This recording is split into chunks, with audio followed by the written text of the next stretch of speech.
சஸ்திக் சாஸ்திரா ஜோதிட ஆராய்ச்சி பயிற்சி மையத்தின் மாணவர்கள் மற்றும் ஆன்லைன் இன்ஸ்டிடியூட் நேயர்கள் அனைவருக்கும் வல்லரசு தினேஷாவுடைய அன்பான வணக்கங்கள். நம்மளுடைய பயிற்சி மையத்தின் சார்பாக ஒவ்வொரு மாதமும் முதல் ஞாயிற்றுக்கிழமை அன்று 786 ரூபாய் கட்டணத்தில் ஒரு பர்டிகுலர் வகுப்பு வந்து நடத்திட்டு இருக்கோம். இந்த 2025 வருஷம் ஆரம்பத்திலேருந்து நம்ம என்ன பிளான் பண்ணோம்னா, ஜனவரி மாதத்துலேருந்து 9 கிரகங்களுடைய கிரக சேர்க்கையை பற்றி ரொம்ப தெளிவாக சொல்லிக் கொடுக்கணுங்கிற நோக்கில் இந்த வகுப்பை நடத்திட்டு இருக்கோம். ஸோ ஜனவரி, பிப்ரவரி, மார்ச் 3 மாதமும் சூரியன் கிரகச்சேர்க்கை, சந்திரன் கிரகச்சேர்க்கை, செவ்வாய் கிரகச்சேர்க்கை பார்த்தாச்சு. இந்த ஏப்ரல் மாதம் வந்து புதன் கிரகச்சேர்க்கை பார்க்க போகிறோம். புதன் கூட சேர்ந்த கிரகங்கள் எப்படிப்பட்ட பலன்களை கொடுக்கும், அதுக்கு எந்த மாதிரி பரிகாரங்கள் எடுக்கணும் அப்படிங்கிறத பார்க்க போகிறோம். இதில் நிறையா ஆஸ்பெக்ட்ஸில் வகுப்பு எடுக்க போகிறேன். இது ஒரு 3 மணி நேர வகுப்பு. அந்த வகுப்பில் என்னெல்லாம் படிக்க போகிறோங்கிற ஒரு சின்ன ஹின்ஸை அறிமுக கிளாஸாக இந்த வீடியோவில் நம்ம பார்க்கலாம்.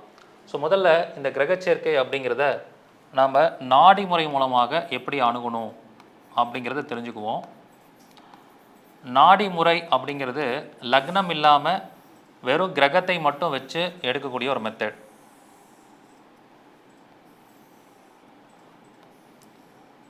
ஒரு ஜாதகத்தில் நீங்கள் லக்னமே இல்லாமல் வெறும் கிரகத்தை மட்டும் போட்டு இதை அடிப்படையாக வச்சு நம்ம கிரகச்சேர்க்கை பலன்களை எடுக்கலாம்.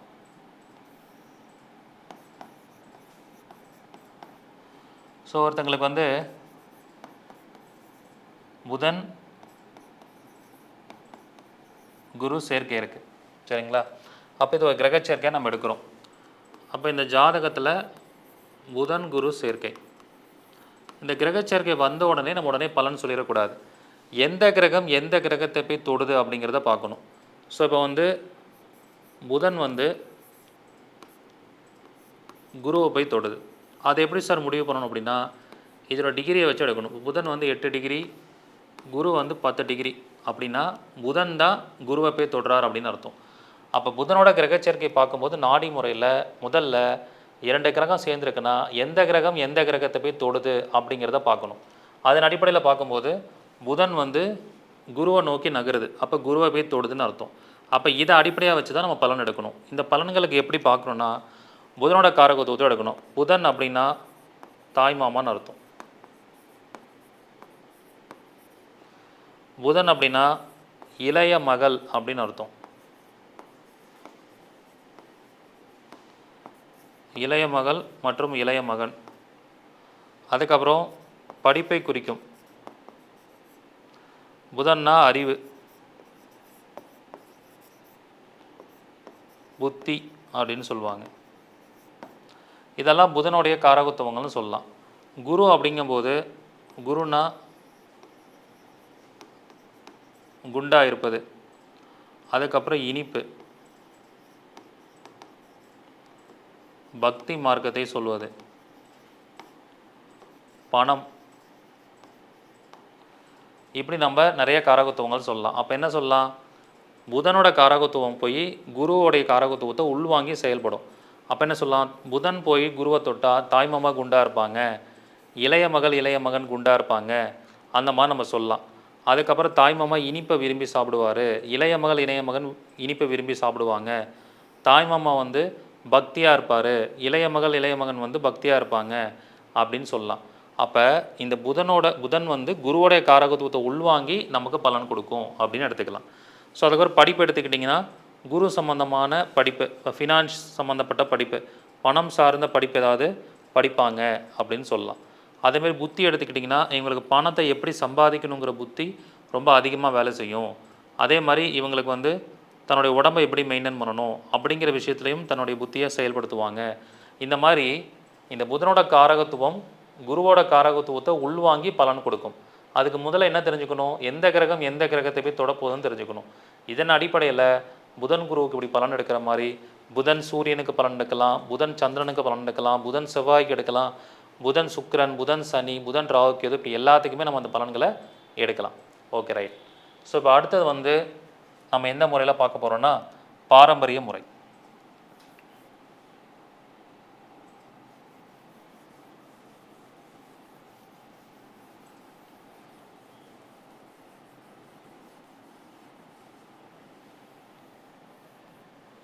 இப்போ பாரம்பரிய முறையில் எப்படி எடுக்கிறது அப்படின்னு பார்க்கும்போது, இப்போ இதே இதில்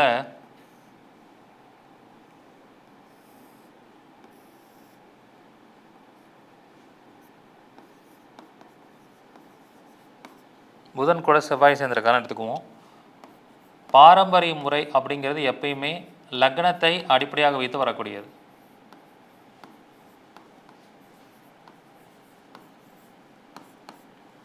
ஒருத்தவங்க துலா லக்னத்தில் இருக்காங்க. அப்போ துலா லக்னத்துக்கு புதன் செவ்வாய் சேர்க்கை இருக்குது. அதே மாதிரி தான் ஃபஸ்ட்டு என்ன பண்ணணும், இந்த புதன் செவ்வாய் சேர்க்கையில் யார் யாரை போய் தொடுறாங்கன்னு பார்க்கணும். புதன் வந்து 12 டிகிரியில் இருக்குது, செவ்வாய் வந்து 17 டிகிரி. அப்போ புதன் தான் போய் செவ்வாயை தொடுறார். அப்போ புதன் வந்து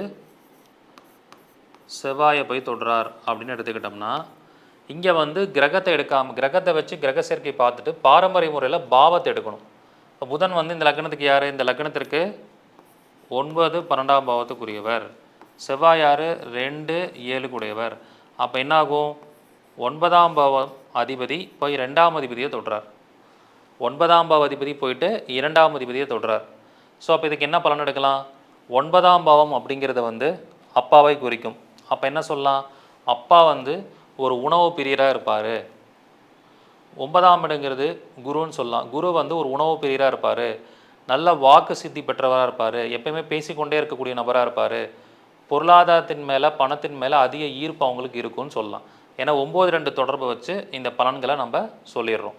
அதே மாதிரி அடுத்ததில் என்ன பண்ணலாம், 9-7 தொடர்பு. இந்த 9-7 தொடர்புக்கு என்ன சொல்லலாம், 9ஆம் இடம் அப்படிங்கிறது வந்து அப்பாவை குறிக்கும், 7ஆம் இடங்கிறது வந்து பரிசு பொருள்களை கொடுக்கும். அப்பாவுக்கு பரிசு பொருள்கள் மேலே அதீதமான ஒரு ஆர்வம் இருக்கும். அதே மாதிரி அப்பா வந்து நிறைய தொழில் ரீதியாக பயணம் செய்வார் அப்படின்னு சொல்லலாம். ஏன்னா 9-7 தொடர்பு. ஏன்னா 9ஆம் அதிபதி 12ஆம் அதிபதி புதன், 2ஆம் அதிபதி 7ஆம் அதிபதி செவ்வாயை போய் தொடரனால 9ஆம் அதிபதி 2ஆம் அதிபதி போய் தொடுது, 9ஆம் அதிபதி 7ஆம் அதிபதி போய் தொடுது, அப்படி பலன் எடுக்கணும். ஸோ அடுத்து என்ன பலன் சொல்லலாம், 12ஆம் அதிபதி 2ஆம் அதிபதி போய் தொடுது. அப்போ இதுக்கு என்ன பண்ண சொல்லலாம், வெளிநாட்டின் மூலமாக இவங்களுக்கு வருமானம் வரும், வெளிநாட்டின் மூலமாக இவங்களுக்கு வருமானம் வரும், இவங்க குடும்பத்தை விட்டு பிரிஞ்சு வெளிநாட்டில் போய் வசிப்பாங்க. அந்த மாதிரி வெளிநாடு சம்மந்தமான உணவுப் பொருட்களை, இப்போ சைனீஸ் ஃபுட்டு, அதுக்கப்புறம் கொரியன் ஃபுட்டு, இந்த மாதிரி வெஸ்டர்ன் ஃபுட்ஸு, இந்த மாதிரி வெளிநாடு சார்ந்த உணவுகளை அதிகமாக விரும்பி சாப்பிடுவார்கள் அப்படின்னு சொல்லலாம். அப்போ அந்த 12-2 தொடர்புக்கு காரணம் அதுதான். அதே மாதிரி எவ்வளோ பணம் சம்பாதிச்சாலும் வருமானம் வந்தாலும் விரயமாகிக்கிட்டே இருக்குங்கிற அமைப்பை சொல்லலாம். ஏன்னா 12-2 தொடர்பு பெற்றால் அந்த மாதிரி ஆகும். பெட்டில் உட்காந்து சாப்பிடுவாங்க, செப்பல் போட்டுட்டு சாப்பிடுவாங்க, ரோட்டில் பிளாட்ஃபார்ம் கடையில் சாப்பிடுவாங்க அப்படின்னு சொல்லலாம். 12ஆம் பாவங்கிறது பிளாட்ஃபார்மை குறிக்கும். ஸோ இப்படி அந்த கான்செப்டை வந்து நம்ம அப்ளை பண்ணலாம். அடுத்தது வந்து 12ஆம் அதிபதி 7ஆம் அதிபதியை போய் தொடுறார். அப்போ இதுக்கு என்ன பலன் சொல்லலாம் அப்படின்னு பார்த்தீங்கன்னா, இவங்களுக்கு திருமணத்திற்காக நிறைய செலவு பண்ணுவாங்க, மனைவியால் நிறைய விரயம் ஏற்படும். இந்த மாதிரி கிரகச்சேர்க்கை அடிப்படையாக வைத்து பாவச்சேர்க்கையாக இதை பலன் எடுக்கிறது. இதுக்கு பேர் தான் பாவச்சேர்க்கைன்னு பேர். ஸோ அப்போ பாரம்பரிய முறையில் இதை எப்படி பார்ப்போன்னா, பாவச்சேர்க்கை அப்படின்னு பார்க்கணும். 2 கிரகங்கள் சேர்ந்திருந்தாலும் அந்த கிரகங்களுடைய சொந்த வீடு என்ன, சொந்த பாவம் என்னன்னு பார்த்து அந்த 2 பாவங்களும் சேர்ந்துருக்கிற மாதிரி கன்சிடர் பண்ணி யார் யாரை போய் தொடுறாங்கன்னு வச்சு இந்த பலன்கள் எடுக்கலாம். இது வந்து பாரம்பரிய முறையை அடிப்படையாக வைத்து எடுக்கக்கூடிய விஷயம். சரிங்களா, ரைட். அடுத்தது நம்ம இந்த வகுப்பில் எந்த கான்செப்டில் பார்க்க போகிறோம் அப்படின்னா, காலபுருஷ தத்துவத்தை அடிப்படையாக வைத்து எடுப்பது.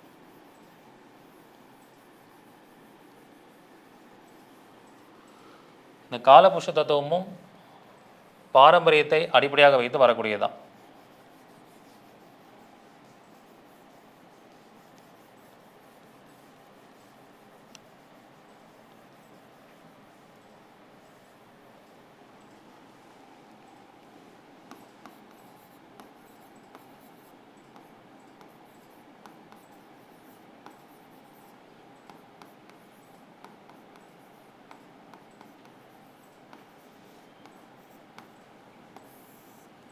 ஸோ காலபுருஷ தத்துவம். அப்போ இந்த காலபுருஷ தத்துவத்தை எப்படி அடிப்படையாக வைத்து பார்க்கறது அப்படின்னு பார்க்கும்போது, ஒரு ஜாதகத்தில் நீங்கள் உங்களுடைய ஜென்ம லக்னத்தை எடுக்க வேண்டாம், எல்லாத்துக்குமே உங்கள் ஜாதகத்தையும் ஜனன ஜாதகத்தையும் மேஷ லக்னத்தை அடிப்படையாக வச்சு பார்க்கணும். அதான் காலபுருஷ தத்துவம்.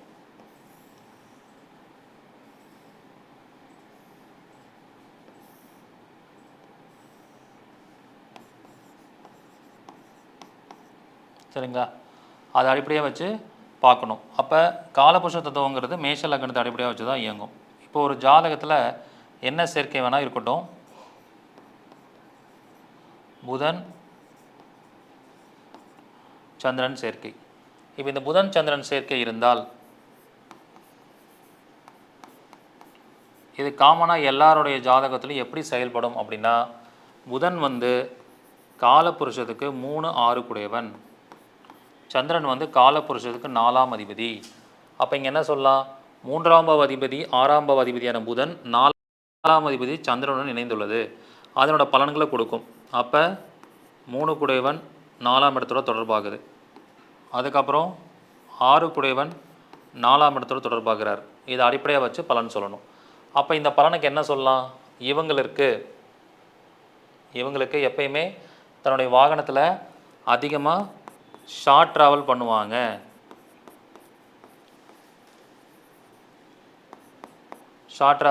பண்ணுவாங்க, அதுக்கப்புறம் யங்கர் சிப்ளிங்னா இளைய சகோதரி சகோதரன், அவங்களுக்கு வீடு காரு இந்த மாதிரி விஷயங்கள் வாங்கிறதுக்கு ரொம்ப இன்ட்ரெஸ்ட் இருக்கும்.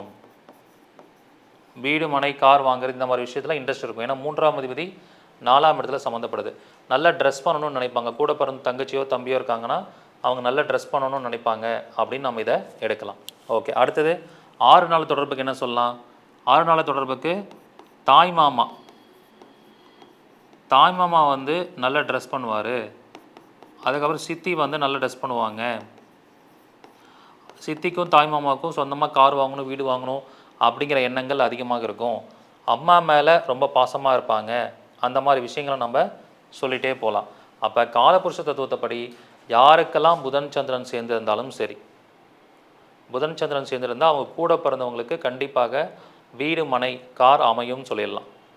ஜஸ்ட்டு ஒரு கிரக சேர்க்கையை வச்சு இந்த பலனை சொல்லிடலாம். ஏன்னா காலபுருஷ தத்துவத்துக்கு யாருக்கு புதன் சந்திரனாக இருந்தாலும் இதன்படி தான் செயல்படும், இந்த யோகத்தின்படி தான் செயல்படும் நம்ம எடுத்துக்கலாம். Okay, right.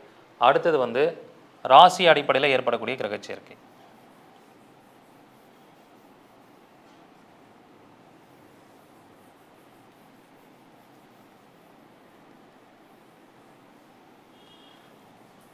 ராசி அடிப்படையில் கிரக சேர்க்கை இதுக்கும் வந்து பார்த்திங்கன்னா நீங்கள் லக்னமே எடுக்க தேவையில்லை, ஜஸ்ட் ராசி அடிப்படையில் கிரக சேர்க்கை எடுக்கலாம். இது எப்படின்னா, உங்களுக்கு இப்போ கிரகமே புதன் கூட எந்த கிரகமும் சேரலை, சில ஜாதகத்தில் புதன் வந்து தனித்த புதனாக இருக்கும். அப்போ உங்களுக்கு இந்த கிரக சேர்க்கை எடுக்க முடியாது சார் அப்படின்னு கேட்கலாம். பட் அவங்களுக்கும் கிரக சேர்க்கை அப்படிங்கிறது ஒரு இன்டைரக்டான கிரக சேர்க்கை இருக்குது. அதை எப்படி எடுக்கணும்னா ராசியை அடிப்படையாக வைத்து எடுக்க வேண்டும்.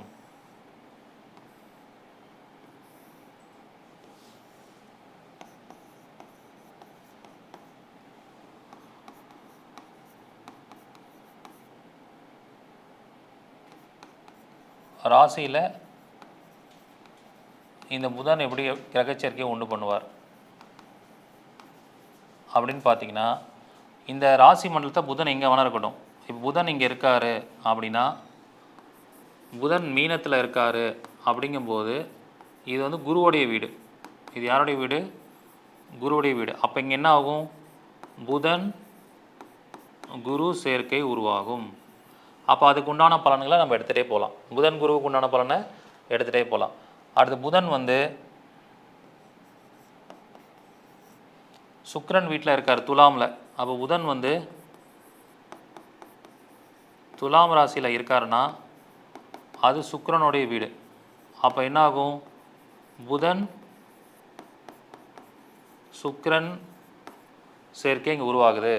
அப்போ வந்து புதன் வந்து எந்த கிரகத்தோடு சேராமல் ஏதாவது ஒரு ராசி மண்டலத்தில் ராசியில் உட்காந்துருக்கும்போது அந்த ராசி அதிபதி யாரோ அவர் கூடவே சேர்ந்த மாதிரியான ஒரு கிரக சேர்க்கை உருவாகும். அப்போ மீனத்தில் இருந்தால் புதன் குரு, துலாமில் இருந்தால் புதன் சுக்கிரன். இதை அடிப்படையாக வச்சு நம்ம என்ன பண்ணலாம், பலன்களை அழகாக எடுக்கலாம். ஓகே, இது ஒரு மெத்தட். இன்னொரு மெத்தடில் பார்த்தீங்கன்னா, வேறு எந்த கிரகமாவது இப்போ குரு சுக்கிரன் வந்து புதன் வீட்டில் உட்காருது, அதுக்கப்புறம் சனி வந்து புதன் வீட்டில் உட்காருது, மற்ற கிரகங்கள் போய் புதன் வீட்டில் உட்காருதுன்னா அது எப்படி வேலை செய்யும்னா, புதன் சுக்கிரன் சேர்க்கை உருவாயிருக்கு, புதன் வீட்டில் போய் உட்காந்துருக்கறனால புதன் சனி சேர்க்கை உருவாயிருக்கு அப்படி நம்ம எடுக்கலாம். சரிங்களா? ஸோ அப்போ ராசியில் ஒரு புதன் யார் கூடயும் சேராமல் தனித்த புதனாக ஒரு வீட்டில் இருந்தாலும் அங்கேயும் ஒரு கிரக சேர்க்கை உருவாகுங்கிறத இந்த சப்ஜெக்ட் மூலிமா தெரிஞ்சுக்கிறோம். இதை பேஸ் பண்ணி நம்ம என்ன பண்ண போகிறோம், பலன்களை எடுக்க போகிறோம். இப்போ புதன் சனி சேர்ந்திருந்தால் தாய் மாமா சோம்பேறியாக இருப்பார், தாய் மாமா கருப்பாக இருப்பார், தாய் மாமா கடினமான உழைப்பாளியாக இருப்பாருன்னு சொல்லலாம். ஏன்னா புதன் சனினா தாய் மாமனுக்கும் அந்த சனிக்கும் தொடர்பு ஏற்படுத்தி நம்ம பலன்களை எடுக்கணும். சரிங்களா? இப்படி தான் அந்த கான்செப்டை புரிஞ்சுக்கணும். Right, okay. அடுத்தது வந்து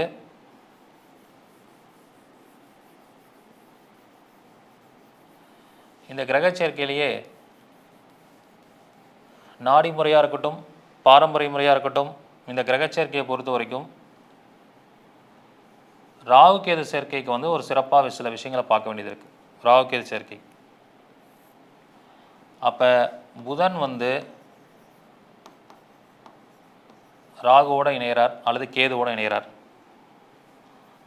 அப்போ அதுக்கு எந்த மாதிரி பலன் கொடுக்கும் அப்படிங்கிறத பார்க்கணும். அது வந்து ஒரு தனிப்பட்ட முறையில் ஒரு பலனாக எடுக்கணும்.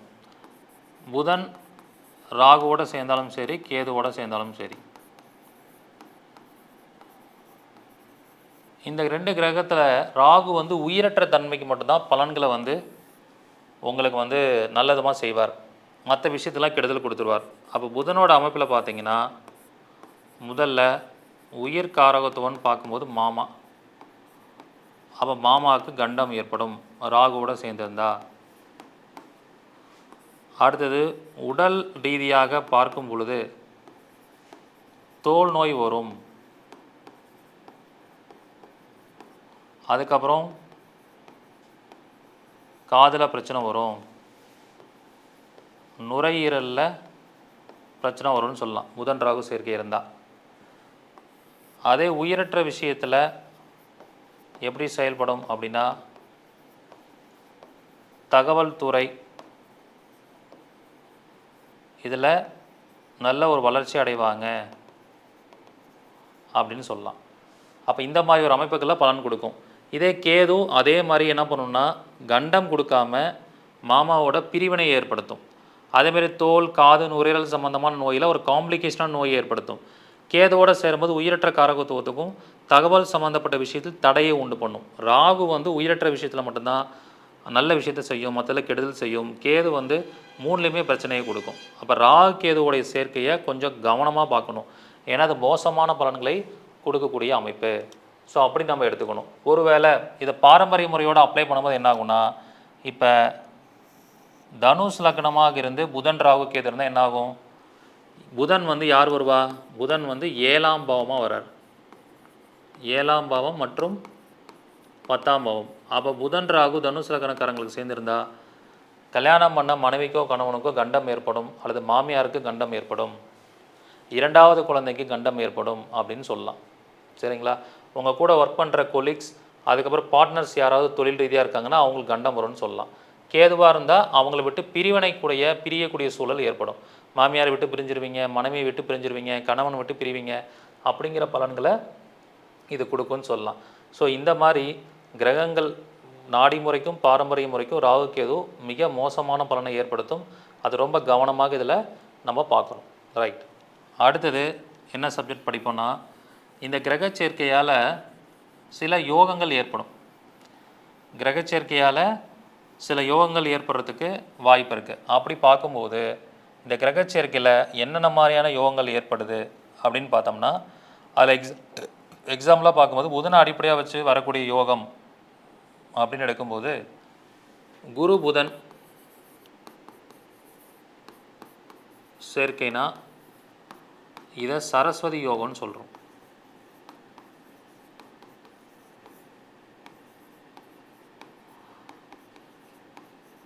இது வந்து கல்வி சார்ந்து படிக்கக்கூடிய குழந்தைங்களுக்கு ஒரு மிகப்பெரிய நன்மையே செய்யும். ஏன்னா குருனா அறிவு, புதன்னா புத்தி. அப்போ இன்டெலிஜென்ஸியாகவும் இருக்கணும், ஐக்கியவாகவும் இருக்கணும், நாலேஜாகவும் இருக்கணும். அந்த மாதிரி ஒரு யோகத்தை கொடுக்கக்கூடிய இந்த அமைப்பு இருக்கிறவங்க நல்லா படித்து சக்ஸஸ் ஆகக்கூடிய யோகத்தை கொடுக்கும். அடுத்து சூரியன் புதன்.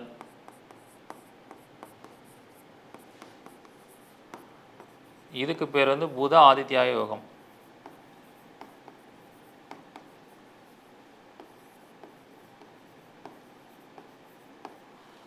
இந்த யோகத்தை பொறுத்த வரைக்கும் ஏதாவது ஒரு விஷயத்தில் நிபுணத்துவமாக இருப்பாங்க. இது வந்து நிபுணத்துவ யோகம்னு சொல்லுவாங்க. எந்த விஷயத்தில் ஈடுபட்டிருந்தாலும் அவங்க அதில் நிபுணத்துவமாக சக்ஸஸ் ஆகக்கூடிய அமைப்பை கொடுக்கும். அப்போ இந்த கிரக சேர்க்கையால் என்னென்ன யோகங்கள் ஜோதிடத்தில் சொல்லப்பட்டிருக்குங்கிற விஷயத்தையும் இந்த வகுப்பில் நம்ம டீட்டெயிலாக படிக்க போகிறோம். Okay, right. அடுத்து இதெல்லாம் படித்து முடித்ததுக்கப்புறம் இந்த யோகங்கள் வந்து எப்போ செயல்படும் அப்படிங்கிறத தெரிஞ்சுக்கணும். இந்த யோகங்களுடைய பலன்கள் நல்ல பலனாக இருந்தாலும் கெடு பலனாக இருந்தாலும் எப்போ செயல்படும் அப்படின்னு பார்த்தீங்கன்னா, இந்த கிரக சேர்க்கை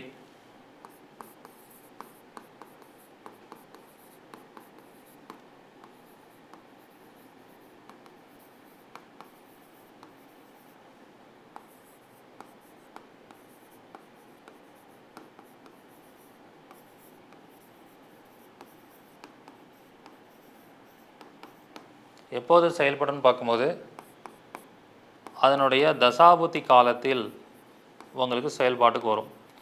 இப்போ புதனோட ஒரு கிரகம் சேர்ந்து பலன் கொடுக்குதுன்னா புதன் திசை புதன் புத்தியில் அதோட செயல்பாட்டில் பலனுக்கு வரும்.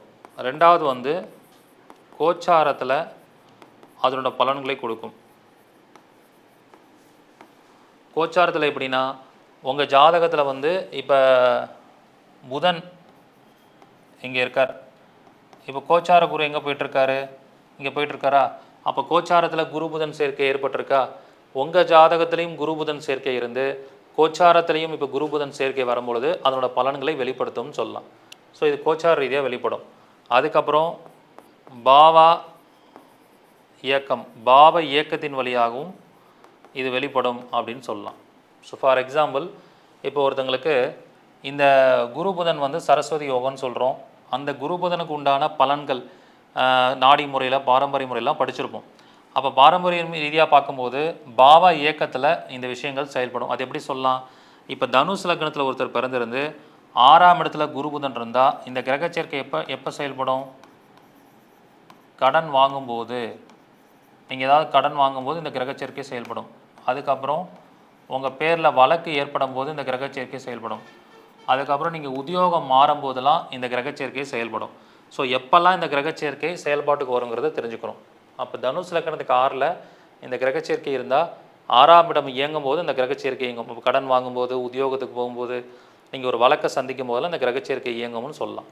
ஸோ இப்படி இந்த கான்செப்டை வந்து நம்ம எடுத்துக்கணும். புரியுதுங்களா? இதுதான் கிரக சேர்க்கை எப்போது செயல்படும் அப்படிங்கிற விஷயத்த பார்க்குறது. ரைட்.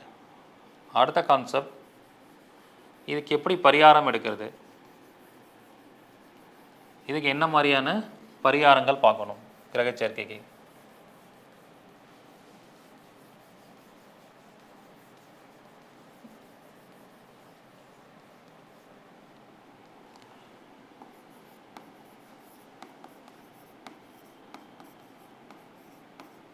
பரிகாரம் அப்படின்னு எடுத்துக்கிட்டோம்னா, நம்ம இந்த வகுப்பில் கிரக சேர்க்கைக்காக வாழ்வியல் பரிகாரம்,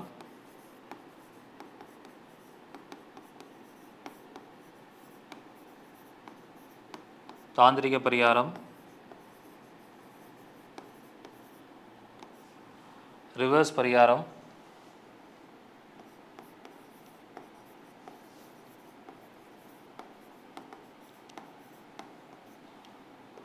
தான தர்ம பரிகாரம், அதுக்கப்புறம் கோயில் பரிகாரம். ஸோ இப்படி நம்ம இந்த விஷயங்களை வந்து தெளிவாக தெரிஞ்சுக்க போகிறோம். சரிங்களா? இப்படி பண்ணும்போது நமக்கு ஒரு நல்ல ஒரு பாசிட்டிவ் ரிசல்ட் வந்து கிடைக்கும். Okay, right. இப்போ இந்த பரிகாரத்தில் நம்ம என்ன மாதிரியான விஷயங்கள்லாம் எடுக்கலாம், என்ன மாதிரி விஷயங்கள்லாம் வந்து பார்க்கலாம் அப்படின்னா, இப்போ ஒரு எக்ஸாம்பிளாக நான் ஒரு கிரக சேர்க்கை எடுத்துக்கிறேன். ஸோ புதன் ப்ளஸ் சூரியன். இப்போ இந்த கிரக சேர்க்கைக்கு வாழ்வியல் பரிகாரமாக என்ன செய்யலாம் அப்படின்னு சொல்லி பார்க்கும்போது, புதன் அப்படிங்கிறது வந்து பொதுவாக நம்ம வீட்டில் இருக்கக்கூடிய அலமாரின்னு சொல்லுவோம். வீட்டில் இருக்கக்கூடிய அலமாரின்னு நம்ம சொல்லலாம். அதே மாதிரி சூரியன் அப்படிங்கிறது கண்ணாடின்னு சொல்லலாம். சூரியன் அப்படின்னா கண்ணாடி அல்லது டார்ச் லைட் அப்படின்னு சொல்கிறோம். அப்போ உங்கள் வீட்டில் நீங்கள் அலமாரியில் டார்ச் லைட் வைக்கணும். உங்கள் வீட்டு அலமாரியில் டார்ச் லைட் வச்சாலே சூரியன் புதன் ஆக்டிவேட் ஆகிடும். அல்லது வீட்டு அலமாரியில் சூரியன் அப்படின்னா கண்ணாடி, நீங்கள் கண்ணுக்கு ஏதாவது கண்ணாடி யூஸ் பண்ணுறீங்கன்னா அந்த கண்ணாடியை கொண்டு போயிட்டு அந்த அலமாரி மேலே வச்சுட்டே இருந்தீங்கன்னா சூரியன் புதன் உங்களுக்கு ஆக்டிவேட் ஆகிடும். இப்போ வாழ்வியலாக உங்கள் தினசரி செய்யக்கூடிய செயல்பாட்டில் இந்த பரிகாரத்தை நீங்கள் செய்யலாம். பண்ணும்போது உங்களுக்கு ஒரு நல்ல ரிசல்ட் வந்து கிடைக்கும். சரிங்களா? ரைட். அடுத்தது வந்து சூரியன் புதன் சேர்க்கை இருக்கிறவங்க என்ன பண்ணணும்னா, சன்னை வந்து பச்சை குத்திக்கிறது. சூரியனோட சிம்பிள் இருக்கு இல்லைங்களா?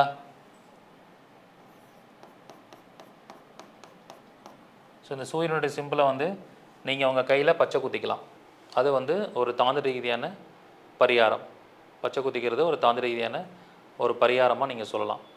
அதே மாதிரி அரசு பள்ளியில் படிக்கக்கூடிய மாணவர்கள்,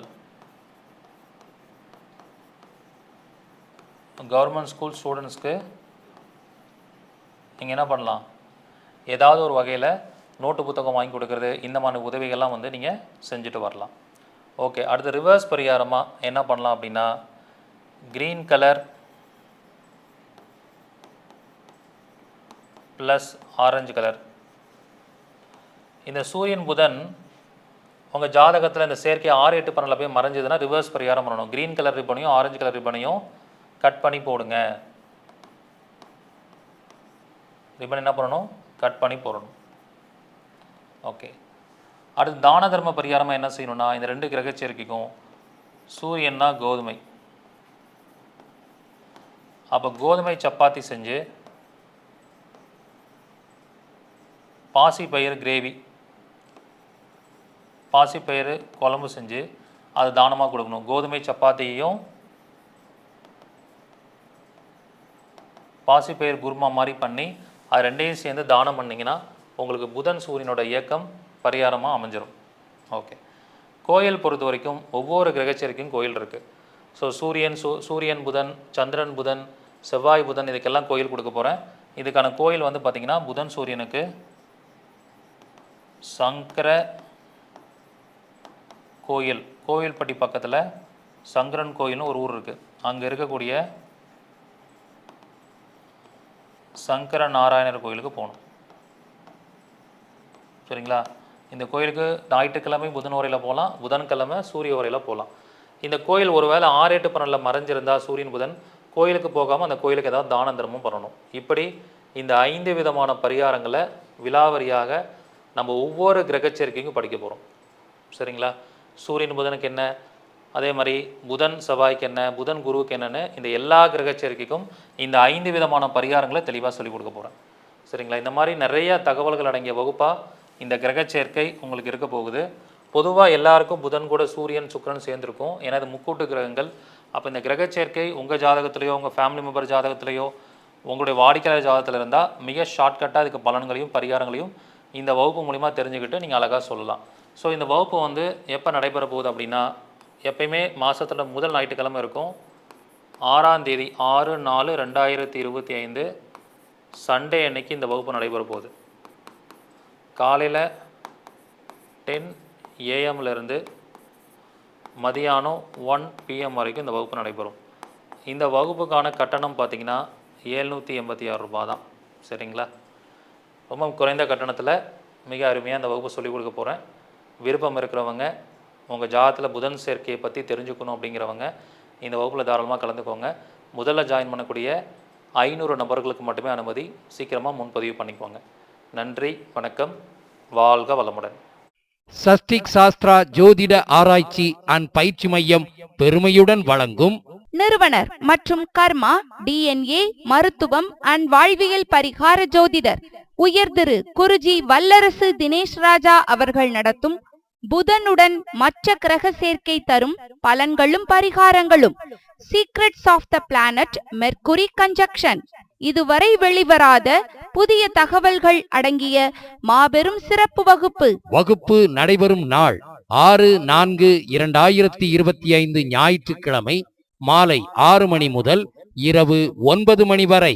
வகுப்பு கட்டணம் ரூபாய் 786 மட்டுமே. வகுப்பின் சிறப்பம்சங்கள்: புதன் பிளஸ் புதன், சூரியன், செவ்வாய், சந்திரன், குரு, சுக்கிரன், சனி, ராகு கேது ஏற்படுத்தும் நல்ல பலன்கள் மற்றும் தீய பலன்கள். புதன் கிரக சேர்க்கைக்கு பாரம்பரிய முறை மற்றும் நாடி முறை பலன்கள். புதன் கிரக சேர்க்கை லக்னம் முதல் 12 பாவங்களில் நின்ற பலன்கள். புதன் கிரக சேர்க்கை மேஷம் முதல் மீனம் வரை 12 ராசிகளில் நின்ற பலன்கள். புதன் கிரக சேர்க்கை கால புருஷ தத்துவப்படி பலன்கள். புதன் கிரக சேர்க்கைக்கு வாழ்வியல் பரிகாரங்கள். புதன் கிரக சேர்க்கைக்கு ரிவர்ஸ் பரிகாரங்கள். புதன் கிரக சேர்க்கைக்கு தாந்திரீக பரிகாரங்கள். புதன் கிரக சேர்க்கைக்கு தான தர்ம பரிகாரங்கள். புதன் கிரக சேர்க்கைக்கு ஆன்மீக கோவில் பரிகாரங்கள். முன்பதிவு அவசியம். முன்பதிவிற்கு செல் நம்பர் 9566837234 மற்றும் 9080066894.